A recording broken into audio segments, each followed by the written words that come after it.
Pulse Chain is going viral. Now, I don't know if that's a good or a bad thing because the price has collapsed. Now, a lot of people are talking about Pulse Chain. We want to talk about particularly Bitcoiners because they had a Twitter space where they were talking about Pulse Chain for hours. Say Oh my I've talked to God. a number of Pulse Chain investors, and I think that everybody was well aware before the fact that they were going to be used as exit liquidity for Richard Hart's purse collection of fine Gucci purses. So, yeah, I think that it was well documented. That's all I'm here to say. Well, They go on to claim Pulse Chain is a fraud, but if it is clear to everyone that it was going to be used to enhance, facilitate the expensive shopping habits of a billionaire, then where is the fraud there? When if people knew exactly what they were doing, if people knew that they were just sacrificing to support that habit, then where exactly is the fraud? You can say a lot of things about Richard, but one thing you can't say is that Richard is not stupid. Richard is actually a pretty smart guy. And, he knew that this was the inevitable outcome, and he did it anyway. And so he is planning currently, right now, like he's not shaking in his boots. He's planning to get away with this and pay, what Corey said, he took $1 billion out 3 coins. He's planning to pay $100 million in fines and walk away with the rest. That's his plan. Whether that's going to work out for him or not, I don't know. Now, this is actually a very popular perspective in the Hex community, that they think that Richard Hart will just pay a fine and then everything will just move on and carry on. But I don't quite think so. The reason I don't think so is because if you look at in regards to XRP, the SEC really pushed the case to go further. They wanted to really get them. And I think that it could be the same for Hex, because one of the advantages that they might believe that they have is the fact that they might see that there is an animosity towards the Pulse Chain community from other communities in the crypto space. So, and if you hear Bitcoiners talking like this, saying, well, they're doing the right thing, I think it does send a bad message. It would be good if the crypto space was united, because obviously, right, I mean, there's a saying, right, united we stand, divided we fall. But I don't think so. But regardless of whether they move forward the case or whether there's a fine paid, the bottom line is I think that the case is very, very weak. There's many people who've already made videos debunking some of the supposed facts of the case. Yeah, and I'll just add, he was an extremely slippery character that in the way that he would debate people, right? He was notorious that people would go and debate him, and he would just do all kinds of dodgy tactics, like the gift gallop as an example. He would use all these weird incentives, like as an example, as part of the pumpy dynamic of his various shitcoins.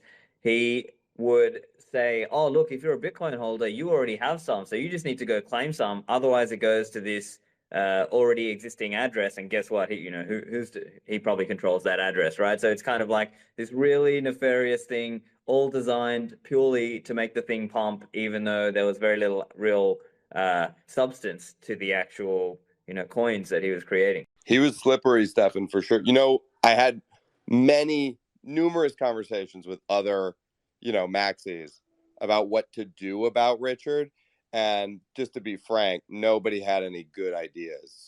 And the people that did attempt to go up against him kind of got demolished. I think we can admit, like, the best you could do if you were going to debate him was go to a stalemate. He was very good at debate. And he was very charismatic. You have to give him that too. He sucked a lot of people into the scam. I think it's worth saying here too, and I'm not completely lambasting the debate format, but I think you need to be careful because these discussions are truncated. They often lack nuance. Sometimes shallow but sexy arguments can work. And for a lot of newcomers, I mean, this is obvious to a lot of people in the room, but for a lot of newcomers, understanding the fundamental difference is complex. It takes time, and to try to accomplish that in a 1 hour debate. These Bitcoiners are going crazy. They don't believe in debate anymore. They don't believe in fighting on the merits of your argument, because they believe that investors are too dumb to understand the real deal. They're too dumb to understand the intricacies, the nuances of why Bitcoin is better than everything else.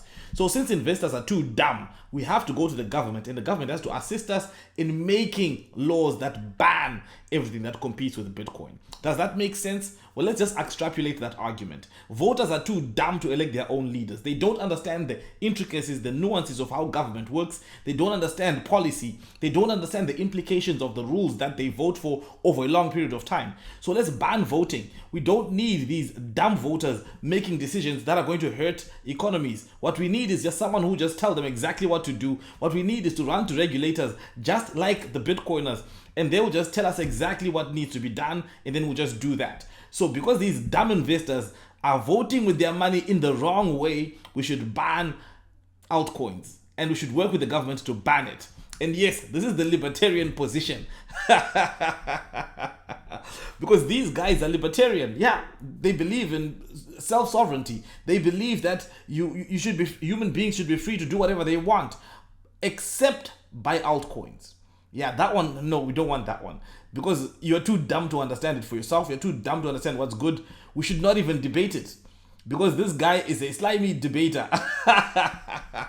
He uses tactics. Well, here's the thing. If he uses certain tactics, are you banned from using those tactics? Use those tactics, present your argument in the best way forward, and win those debates. If your answer to debating is that let's close down debates and let's just start listening to what you guys say, it doesn't sound like an idea that I want to follow. There's not a large enough device for his rectal cavity for what he did to people. Not at all. Okay, did you hear that?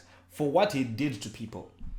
So all of the stuff is for Hexicans. They support Hexicans. They want to lobby the government to ban altcoins because they're doing it for you. But guess what? In their Twitter spaces, if you try and talk there, they will not allow you. They could even ban you from their Twitter spaces. So they're doing it for Hexicans, but they don't want to hear anything you have to say. This is the world that Bitcoiners want to see. And I think that this is definitely... It almost seems like some people, once they make it, they want to close the door. Or when they get up the ladder, when they got in Bitcoin early, they made those gains, those million X's. Now they don't want anyone else to do the same. This is not unique to Bitcoiners. It is also in our community as well. But that's a story for another day. Anyway, guys, let me know what you think. Let me know how you're feeling right now, because I think that this is definitely a tough time for a lot of people.